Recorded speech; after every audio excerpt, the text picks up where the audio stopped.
સીતારામ, જય શ્રી કૃષ્ણ, જય માતાજી। તો અત્યારે વાગ્યા છે 10 ને મારા વિડીયોની શરૂઆત હું 10 વાગ્યાથી કરું છું। તો આજે મને શરદી જેવું છે તો મારી વિડીયોની શરૂઆત મેં અત્યારે 10 વાગ્યાથી કરી છે। આજે આપણે બનાવીશું સોરાફરી। સોરાફરી બનાવવા માટે આપણી પાસે અડદનો લોટ છે તે 1 વાટકી એક લઈ લીધો છે। આપણે એક નાની અડધી વાટકી છે તે મેંદાનો લોટ લીધો છે। ત્યાર પછી આપણે ચણાનો લોટ તૈયાર મળતો ચણાનો લોટ છે તે લઈ લીધો છે। મીઠું નાખીશું સ્વાદ પ્રમાણે ને સાજીના ફૂલ નાખીને લોટને બાંધી લેશું। આપણે ત્રણેય લોટને મિક્સ કરી લેશું। ત્યાર પછી આપણે બાંધી લેશું। આપણે નાની ચમચી જેટલા આપણે સાજીના ફૂલ નાખી દેશું ને સ્વાદ પ્રમાણે મીઠું નાખી દેશું।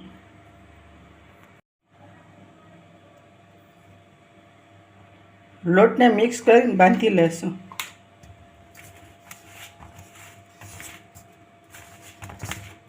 આપણે કઠણ પણ નહીં ઢીલો પણ નહીં તે રીતે એકદમ સરસ મજાનો લોટને બાંધી લેશું।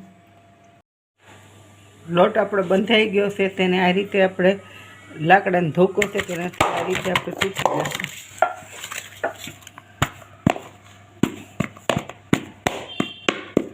પહેલાં આ રીતે બધા લોટને ટૂંકી લીધો છે ત્યાર પછી આ રીતે લુવા વારી લીધા છે તે લુવાને પણ આ રીતે આપણે ટૂંકતા જઈશું ને સોરાફરી બનાવી લઈશું। તો આ રીતે એકદમ સરસ મજાની આસી આપણે સોરાફરી તૈયાર કરી લઈશું। ત્યાર પછી આ રીતે ચાકુથી કાપા પાડી લઈશું। તો આ રીતે આપણે ચાકુથી કાપા પાડી લીધા છે।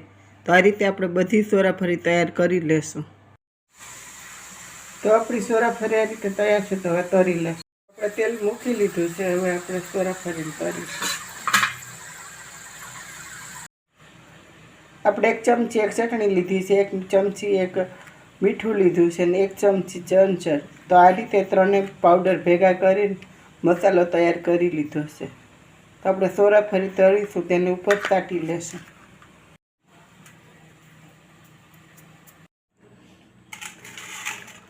તો આ રીતે આપણે સરસ મજાની સોરાફરી તૈયાર થઈ ગઈ છે। હવે ચટણી બનાવી લેશું। તો આને આ રીતે આપણે કટકા કરી લેશું। તો આપણે સોરાફરી માટેની ચટણી બનાવીશું। તો આપણે ધાણા ભાજી છે તે ધોઈને સુધારી લીધી છે।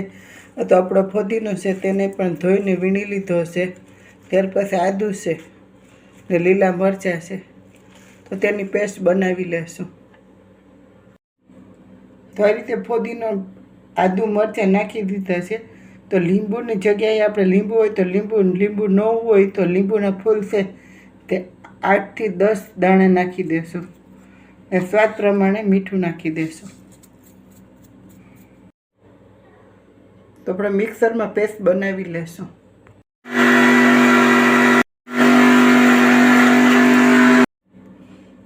તો આ રીતે સરસ મજાની પેસ્ટ તૈયાર થઈ ગઈ છે। હવે ચટણીને બનાવી લેશું।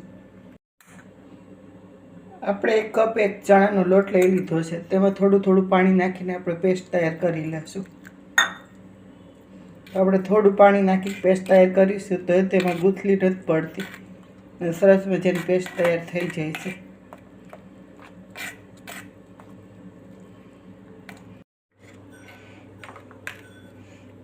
તો આપણે આ પેસ્ટ તૈયાર છે તો આપણે મોટા વાસણમાં નાખી લેશું।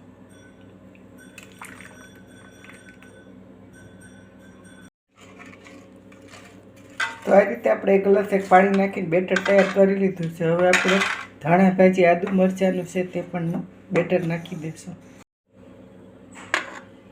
તો આપણે ફુદીનાનો પેસ્ટ છે તે નાખી દઈશું।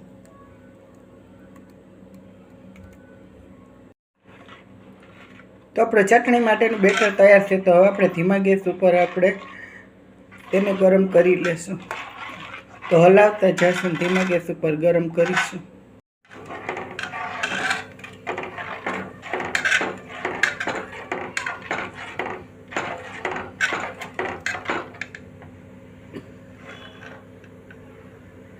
તો આપણે ધીમા ગેસ ઉપર હલાવીશું ગરમ કરીશું તો આપણું નીચે બેસતું નથી।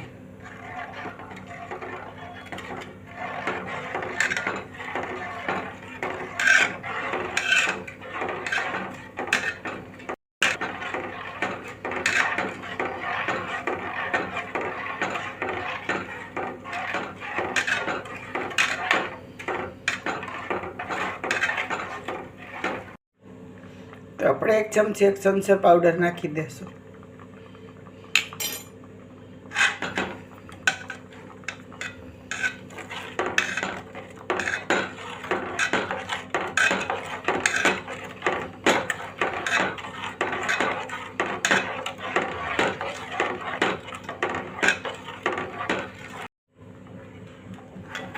તો આ રીતે સરસ મજાની સોરાફરી માટેની ચટણી તૈયાર છે. હવે ગેસને બંધ કરી દેશું.